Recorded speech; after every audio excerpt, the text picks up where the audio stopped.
This is what I've come to see.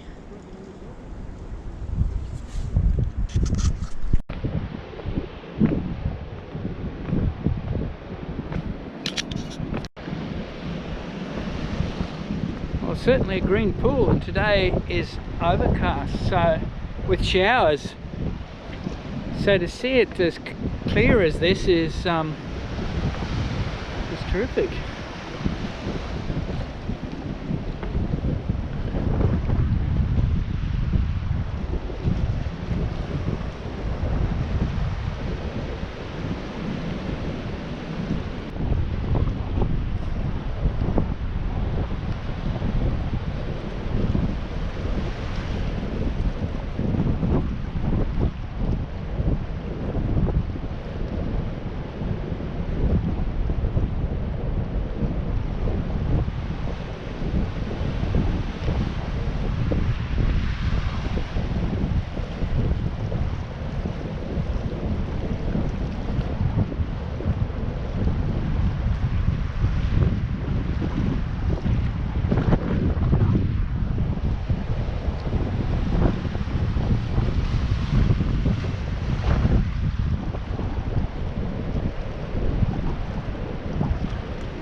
I suppose I can see the resemblance of possibly two elephants there.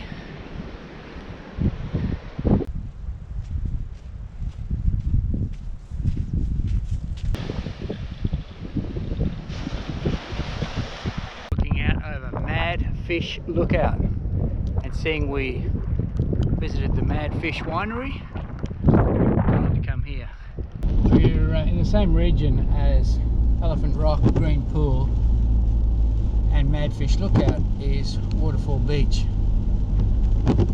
It's a shame about the weather, but I guess the weather gives it its own beauty. And there's nobody really around. There's a few people, but not very many. It'd be packed in the summertime, I imagine.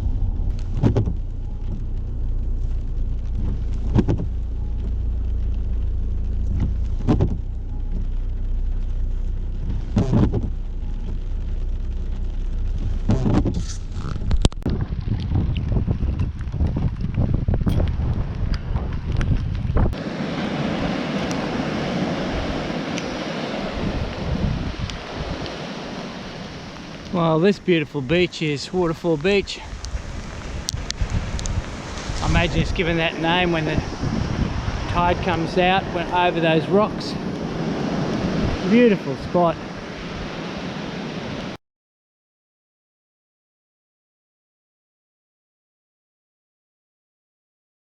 Coming into Albany's historic precinct, and it's a bit too wet to really do anything, so I'll just drive through here and then we might head back for a bit of lunch, as it's about 1 o'clock.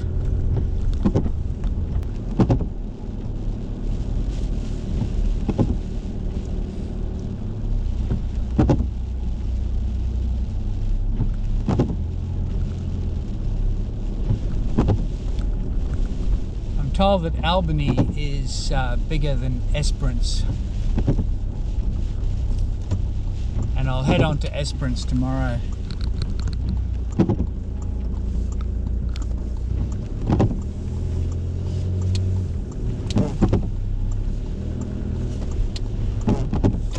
Shame about the weather, but we can't do anything about it. probably in the main street now. It's called York Street. Some beautiful old buildings here. And I came in here last night for dinner and went to the pizzeria and had a beer and pizza. This is the brig, the Amity, here at Albany.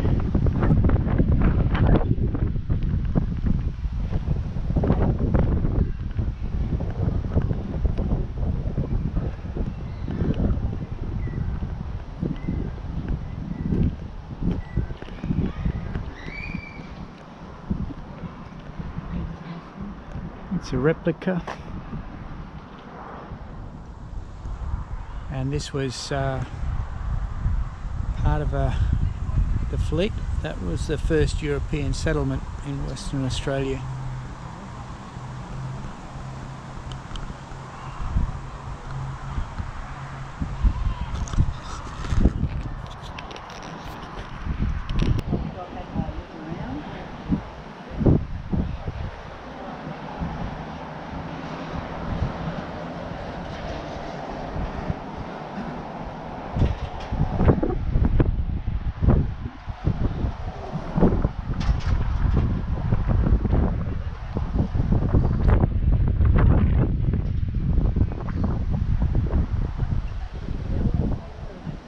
What do you do when you're in Albany? And for Queenslanders, it's Albany, not Albany. What do you do on a wet and showery day? Well, for me, I find a barber so I can get my hair cut. Well, I'm now Sean. Now, if you're coming to Albany, be sure you come up here to Forts Road. They've done a very good tribute to particularly the soldiers of World War I. And so all of the trees coming up here have a plaque to those who've been killed in action, and they're all young. This is the Desert Mounted Corpse Memorial. The line up on the beach was forgotten. We all ran for our lives over the strip of beach and got into the scrub and the bush. Men were falling all around me. We were stumbling over bodies, running blind. Albert Facey, A Fortunate Life, 11th Battalion. This has actually been rebuilt, and we'll give you the story in a moment.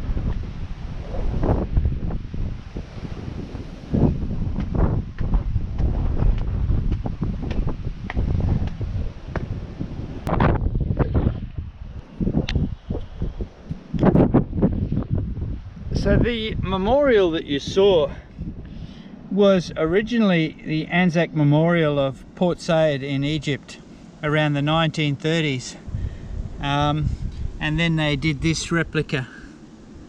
But what happened that during the Suez Crisis on the night of the 26th of December 1956, a crowd attacked the monument and was pulled from the base and smashed beyond repair. It's a shame, you know. The original memorial is believed to have been paid for by light horsemen, mounted infantrymen, cameleers and army nurses, who each subscribed a day's pay. Now the 1916-1918 war, World War I, is particularly significant for me because my great-grandfather, Major Lewis, lost his life on the Somme. His photograph is recorded in a book that's been published, and you can see it if you were interested, and it's called The Lost Tommies, and it will depict his life as a leader in the British Army, give you a write-up of his bravery. My grandfather served in World War I and World War II, which was unusual, and my father served also for a short time in the British Army as a lieutenant. My grandfather was a drill sergeant with the British Army. Again, very worthwhile coming in here if you're coming to Albany, and this is the fort area.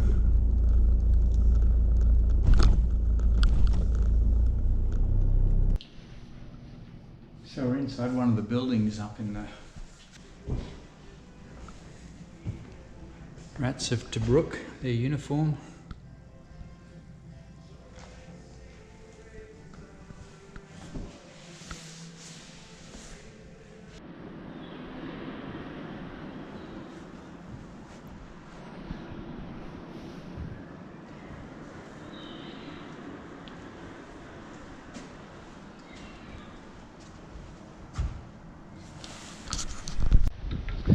If you're up here at the fort, do spend the time to go into the National Anzac Centre.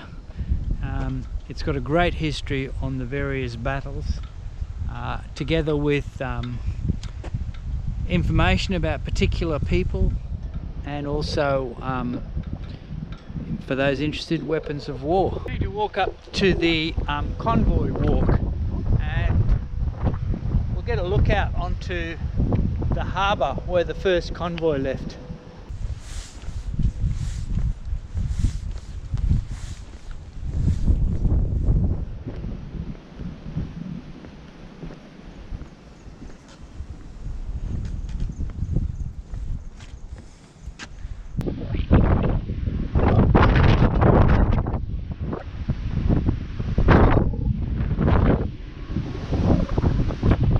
Well, it's windy and blowy up here this morning, but you can get an appreciation of the bay here at Albany, and this is where the convoys just over there would be in formation, ready to leave for the war in Europe and Gallipoli. And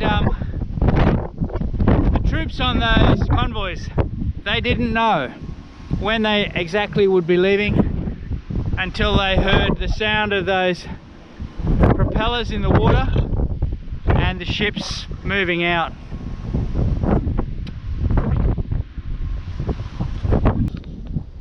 Well, you can't but feel humbled and grateful when you come to a place like this, but one would think, you know, that the guys that went to war, I mean, they'd have different emotions. Some would be excited,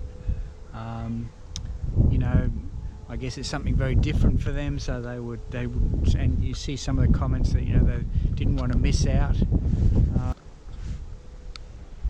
I feel sorry for the wives and fiancés and girlfriends that they left behind, because while they were heading into adventure, maybe until they actually got to the reality of war, their wives and girlfriends and family, you know, they had to wait behind and worry about them. Well, the Princess Royal Fort is definitely worth a look at if you're up this way in Albany. Expect to spend a couple of hours because there's plenty to see and plenty to read, so highly recommend it.